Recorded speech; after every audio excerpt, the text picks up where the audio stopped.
Hi everyone, I'm Leah of CJ Drill, and today we're going to be hanging a door. And you might be saying to yourself, Leah, I'm not certain I can do that, but let me tell you, it's easier than you think. Come on in, let me show you the tools you're going to need for the job. So this is a simple job that doesn't really require a lot of tools. We're going to need a hammer, a very sharp chisel. I'll explain this later, but a couple paint stirrers.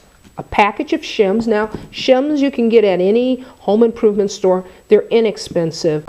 You'll need a screwdriver or a battery-powered screwdriver, a pair of safety glasses, and a pencil. And last but not least, a tape measure. So here we are at the existing jamb. It still has the hardware on, and we're going to have to take the new door and do what's called a dry fit. And that's going to help us. It's going to help us line up where the hinges need to be cut in the new door. So I'm going to take the new door and I'm going to position it into place in the opening. Okay, so the door is in place, but if you notice, look, there's a huge gap at the top. There's a huge gap. Now, remember I told you about the paint stirrers? This comes in handy because they're consistently the same thickness from one end to the other. And we're going to need that. I'm going to show you where we're going to need it. I have two paint stirrers that are going to act as placeholders. It's going to maintain a gap between the top of the door and the jamb. Now we're going to have to adjust the door, and the way we do it is with the shim. Now what shims do, our shims create a wedge, and you can change the thickness of the wedge by adding or subtracting shims to it.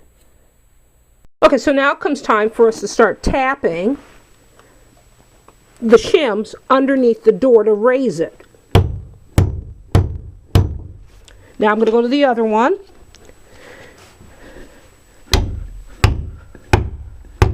I'm going to go back and forth. Okay, so now we have the door where we want it. Now comes time, we have to mark where to cut the hinges. So you want to make a mark at the bottom of the hinge on the new door, and you want to make a mark at the top of the hinge on the new door. And you want to repeat the same process on the bottom hinge. Now sometimes you might want to take a piece of wood to use as a guide. Rest that right underneath this hinge here and then just strike your line.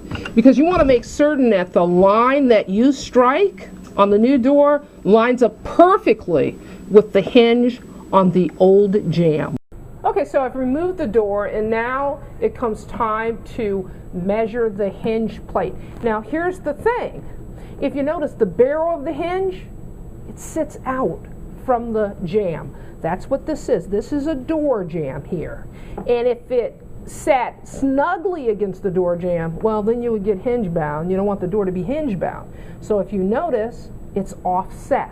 Well, how much do we need to pull that plate out? Well, you want to measure that. And this distance from the barrel of the hinge to where the jamb begins is probably about a 1/4 inch. So I'm going to measure it and I'm going to tell you. Okay, so yeah, it is a 1/4 inch from the barrel of that hinge to the beginning of the jamb.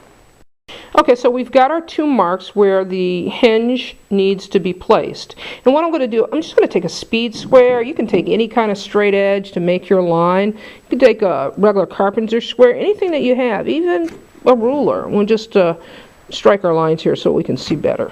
Okay, so we have our lines, and so we know that our hinge is going to fit between the two lines like so, but now we have to set the plate. And remember I said that the jamb to the end of the hinge plate is a 1/4 inch. So we know that we need to have at least a 1/4 inch sitting out from the door. So now we just draw a line around.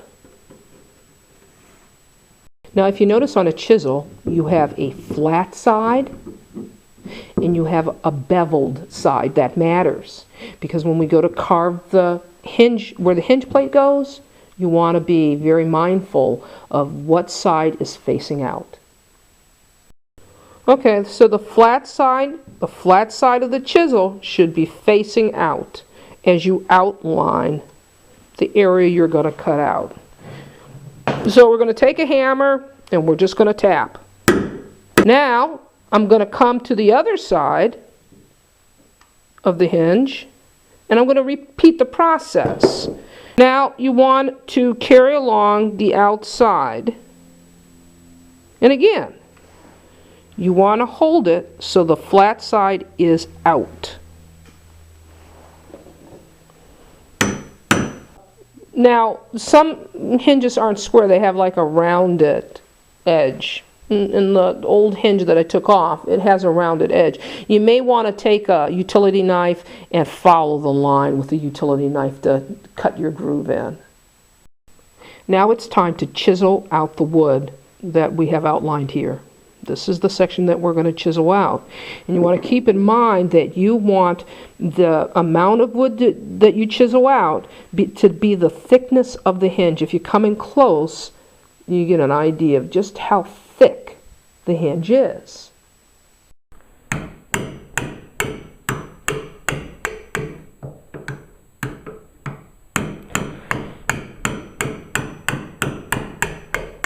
Now this is about how deep I want the cut to be. Now I'm just going to try to clean it out.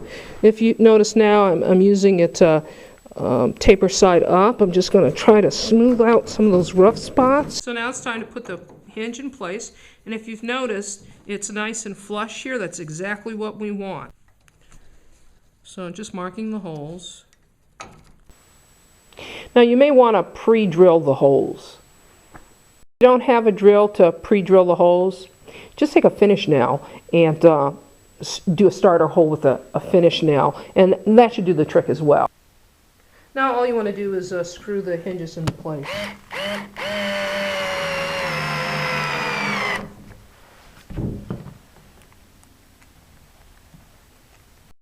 Okay, so it's now it's now the moment of truth. So we'll just slide the hinge in there and everything should be okie dokie. You know, it's best if you start with the bottom hinge first. Slide that bottom hinge in. I've got the pin, I've lubricated it. You might want to do that before you install the pin into the hinge. And so we'll put the pin into place. And we'll line that up and just tap it down. I want to just make certain that hinge is lined up. Okay, it's lined up pretty good. I'll insert the pin. And I got to get it right on the money here. So the pin slides, there we go. That's it. Now I'm just going to tap it into place.